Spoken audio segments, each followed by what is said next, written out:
Hello,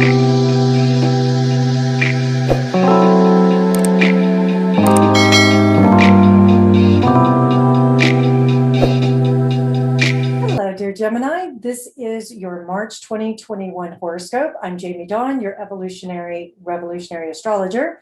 And we're going to get started with, we have at the very beginning, of course, the sun is in Pisces, and we've got Mars making its move into your sign on the 3rd, as well as we have a new moon and a full moon, like always. We'll have the spring equinox, and as the sun moves into Aries, and Venus also makes her move into Aries. So we've got some movement going on.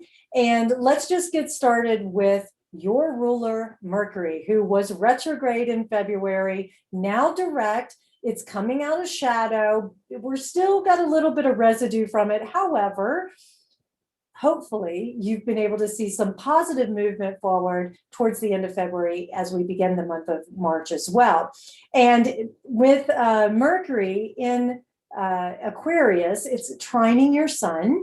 And so it's been canoodling with Jupiter back February 14th. It's going to do it one more time here on March 4th, which is going to offer you an opportunity to take whatever was being internalized, or, some of those crazy monkey mind things happening for you that may have gone a little haywire, may have gotten where you started thinking all the worst case scenario, or there was so much activity going on that you just couldn't seem to keep, as I like to call it, all the frogs in the bucket, that this could happen or be activated again here at the beginning of March. However, what can show up is that instead of it being internalized, it's all external, and you're ready to talk about it. You're ready to share it with others, maybe something you learned that is really important. And hopefully you were able to use the time between February 14th and now to take whatever was happening internally, process it, and now it's starting to fall in place and make sense in a way that you can organize it and energize yourself. Because like I say, there is a trine happening here with your sun. So hopefully whatever information or connection or activity is now exciting you and energizing you and finding a way for you to feel really good about the solutions that may have come up with certain issues.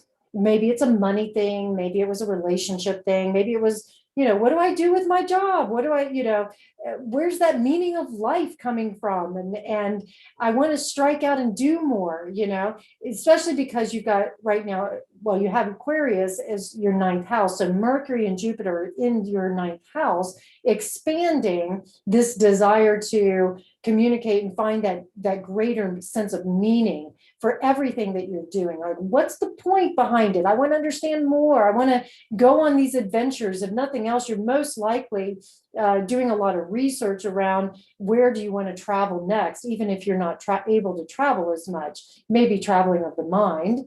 Also, finding ways in which maybe you are starting a certification, or you're starting a class, or higher education is also very active right now. Maybe in February, you're doing that research about what classes do I want to take, or what degree do I want to get, that now you're able to get started. It may also be that you're looking for some funding in order to pay for some of these things. And the other piece of this, if you're not looking to take on a greater education, you may actually be teaching it.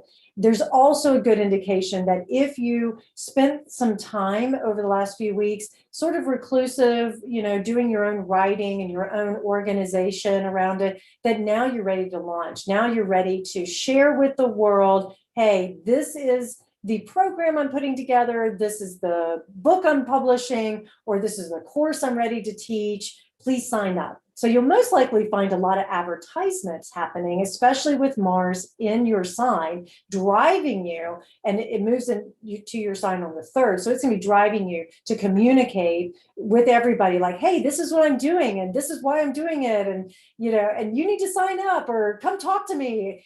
So the mind is going to be extremely active. Now, one thing I will say with Mars here in Gemini is it also can create a little bit combativeness with our words. And you may also get very incensed if somebody pushes up against your ideas or you don't agree with something. You may also find that others get upset with something you're saying or sharing. So remember, our words can harm or heal, and that includes harming and healing yourself or someone else.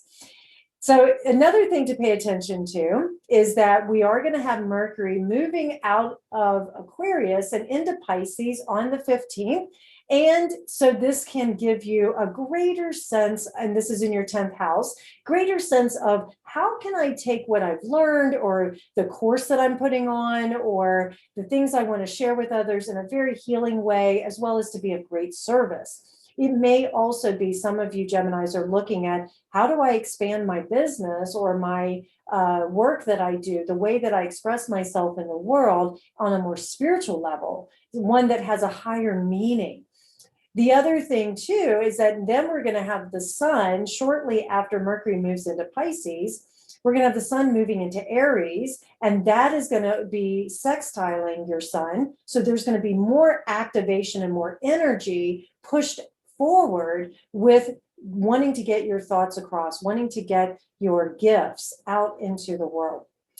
Now, let me back up for just a minute with Mercury moving into Pisces on the 15th.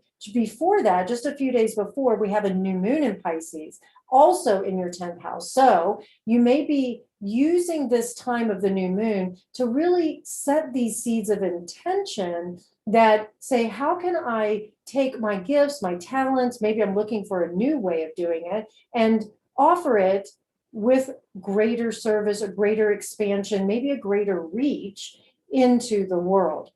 And the other thing is having really good faith that you can manifest the things that you are wanting others to benefit from.